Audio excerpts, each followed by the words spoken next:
Hello everyone, ABS की पाठशाला में आप सभी का स्वागत है। और आज हम लोग चैप्टर 2 वैद्युत फ्लक्स तथा गॉस के प्रमेय का 5वां लेक्चर देखने जा रहे हैं। और उसमें जो टॉपिक है वो है अनंत विस्तार की समतल आवेशित अचालक चादर के निकट वैद्युत क्षेत्र की तीव्रता।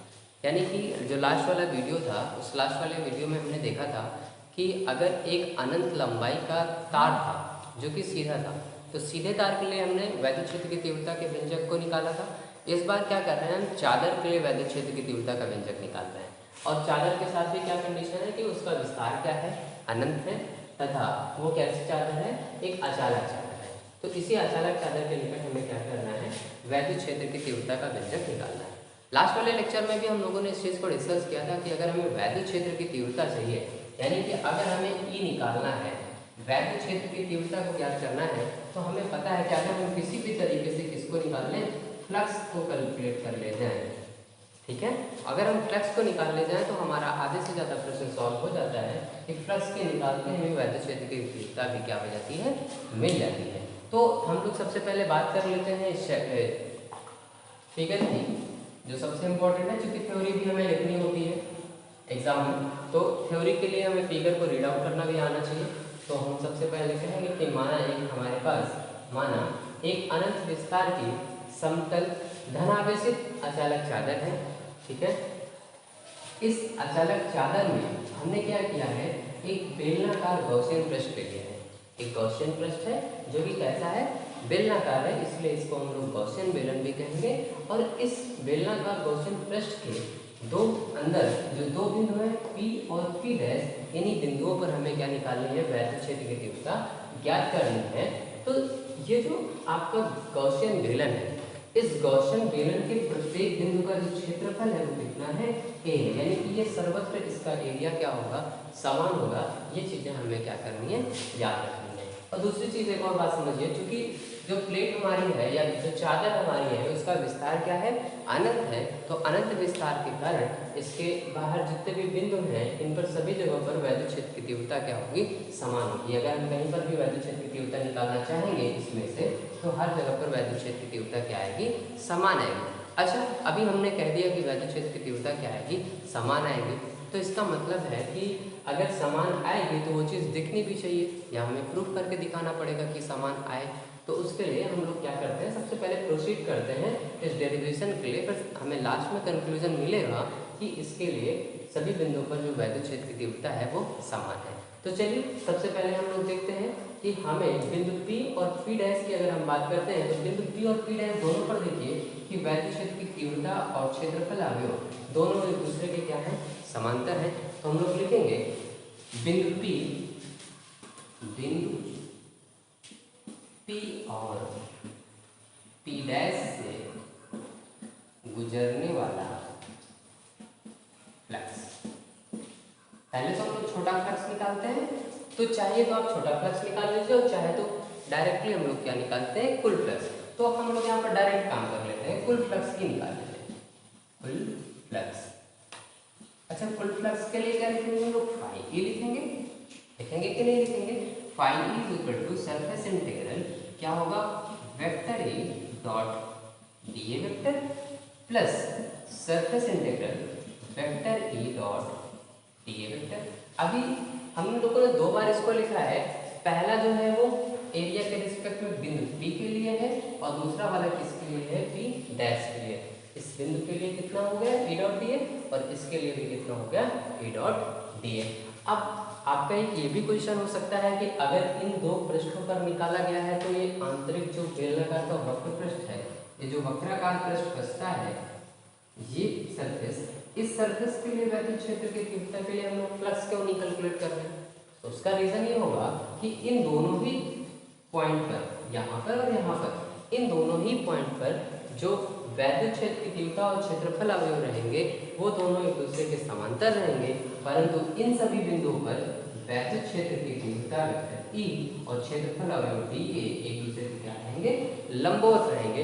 क्योंकि इन जगहों पर वैद्युत क्षेत्र की तीव्रता और क्षेत्रफल अवयव एक दूसरे के लंबवत रहेंगे, अतः अगर ये लंबवत हैं तो हम लोगों ने पढ़ा है क्या हो जाएगा, वेक्टर ई डॉट डी ए कैसे कन्वर्ट होगा, E D A cos theta में, और थीटा चूंकि 90 है तो हम लोग कितना रखेंगे cos 90, और cos 90 हम लोग जानते हैं कितना होता है, 0 होता है। तो इन पृष्ठों पर क्या होगा, फ्लक्स शून्य होगा, और जहाँ पर फ्लक्स शून्य होता है हमें पता है वहाँ पर वैद्युत क्षेत्र की तीव्रता नहीं होती है, अर्थात वहाँ वैद्युत क्षेत्र की तीव्रता E का मान कितना होता है, शून्य होता है। इसलिए हम लोग इन बिंदुओं पर ना निकाल करके सिर्फ इन बिंदुओं पर निकालना है, ठीक है। तो चलिए देखते हैं इसको, आगे हम लोग प्रोसीड करते हैं क्या होता है इसमें। तो हमारे पास आ जाएगा यहाँ से E डॉट dA है, तो इसको हम लोग E को बाहर इसको लिख लीजिए पहले, तो आप सरफेस इंटीग्रल ये हो जाएगा E dA cos 0, ठीक। पहले थीटा लिख लीजिए क्योंकि फॉर्मूले के हिसाब से cos थीटा प्लस कितना surface integral E dA cos theta, because हमें पता है थीटा कितना डिग्री है, 0, क्योंकि दोनों एक दूसरे के पैरेलल हैं, और cos 0 की वैल्यू कितनी होती है, 1 होती है। तो ये कन्वर्ट हो जाएगा किसमें, E बाहर आ जाएगा, सरफेस इंटीग्रल से कितना हो जाएगा dA, और cos 0 कितना हो जाएगा, 1 हो जाएगा, प्लस सरफेस इंटीग्रल E, और ये कितना हो जाएगा dA, सॉरी E बाहर कर लीजिए, सरफेस इंटीग्रल कितना हो जाएगा हमारे पास, d हो जाएगा। अब ये जो चादर है, ठीक है, इस सीट के लिए हम लोगों का जो एरिया हो जाएगा इसको पूरा ऐड कर लीजिए, तो 2E सरफेस इंटीग्रल कितना हो जाएगा dA, और यहाँ पर सरफेस इंटीग्रल dA किसके इक्वल हो जाएगा, A के इक्वल हो जाएगा, यानी जितना भी सीट का एरिया रहेगा वो कितना हो जाएगा हमारा, A हो जाएगा। तो कितना हो जाएगा 2EA। अच्छा, बात यहाँ पर आती है A क्यों लिया गया, क्योंकि हमें बताया कि जो बेलनाकार क्वेश्चन पृष्ठ है, इससे सभी बिंदुओं का क्षेत्रफल क्या है, सभी जगहों पर क्षेत्रफल कितना है, A है, इसलिए टोटल dA कितना हो जाएगा हमारे पास, A हो जाएगा। तो हमारे पास निकल आया phi E इज 2EA। आधे से ज़्यादा काम हमारा हो चुका है।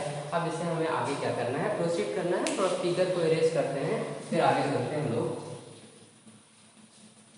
आगे क्या है कि हमने गॉस की प्रमेय पढ़ी है, और गॉस की प्रमेय में हमने पढ़ा है कि phi E इक्वल टू होता है Q अपॉन एप्सिलॉन नॉट। पता है कि Q अपॉन एप्सिलॉन नॉट होता है, और चूंकि ये चादर है, और हमने चादर के लिए आपको बताया था कि Q किसके इक्वल होता है, सिग्मा A के इक्वल होता है। चूंकि यहाँ पर क्या लगेगा, पृष्ठ आवेश घनत्व लगेगा, तो K के प्लेस पे सिग्मा A रख दीजिए अपॉन कितना एप्सिलॉन नॉट। तो ये हमारा अगर इक्वेशन 1 मान लिया जाए और लिखा जाए चूंकि, और इसको इक्वेशन 2 मान लिया जाए, तो लिखेंगे by equation first and second, यानी पहले और दूसरे समीकरण से क्या होगा, फाई ई की प्लेस पे वैल्यू रखिए, कितना है सिग्मा ए अपॉन कितना epsilon nought is equal to 2EA। तो देखिए ए से ए क्या हो जाएगा हमारा, कैंसिल आउट हो जाएगा, तो कैंसिल कर दीजिए, तो ई कितना निकल के आएगा हमारे पास, सिग्मा अपॉन 2 एप्सिलॉन नॉट, यही तो बन के आएगा। अब जरा इस फार्मूले को देखिए, क्या ये फार्मूले में कहीं पर R अवेलेबल है, क्योंकि जब हम लोगों ने फिगर बनाया, एक मिनट फिगर को भी देख लीजिए,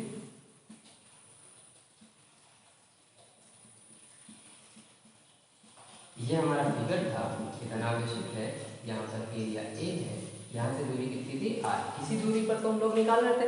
तो क्या ये R दूरी इस फार्मूले में है, नहीं है। इसका मतलब जो वैद्युत क्षेत्र की तीव्रता E है वो क्या है, इंडिपेंडेंट है, यानी कि स्वतंत्र है किससे, R से। अगर वैद्युत क्षेत्र की तीव्रता E R से क्या है, स्वतंत्र है, तो इसका मतलब ये है कि R यानी दूरी उस पर निर्भर नहीं करेगी, और सभी बिंदुओं पर जो वैद्युत क्षेत्र की तीव्रता होगी वो क्या होगी, समान। समझ गए। तो आई होप आपको ये डेरिवेशन अनंत विस्तार की समतल आवेशित अचालक चादर के निकट वैद्युत क्षेत्र की तीव्रता का जो डेरिवेशन है समझ में आया होगा। नॉर्मल सा डेरिवेशन है, बहुत छोटे से कॉन्सेप्ट है, थ्योरी हम लोग लिखते हैं, उसके बाद सीधा लिखते हैं कि सर ईडी दोनों बिंदुओं के लिए P और P' के लिए सॉल्व कर लेते हैं, और हमारे पास finally phi equal to 2E तक पहुंचने के बाद हम सीधा देखते हैं कि फाई ई गॉस की प्रमेय से ऐसा होता है। और ऑलरेडी हमें पता है कि पृष्ठ आवेश घनत्व अगर हमें निकालना है तो sigma equal to Q upon A होता है। इसी फॉर्मूले से हम लोगों ने Q निकाल लिया, कितना निकला, सिग्मा A रख दिया, सॉल्व कर लिया, हमारे पास E इक्वल टू आ गया sigma upon 2 epsilon not. Clear है। तो आज के इस वीडियो में इतना ही। नेक्स्ट वीडियो में हम लोग जो गॉस की प्रमेय का अनुप्रयोग हैं उनको आगे प्रोसीड करेंगे।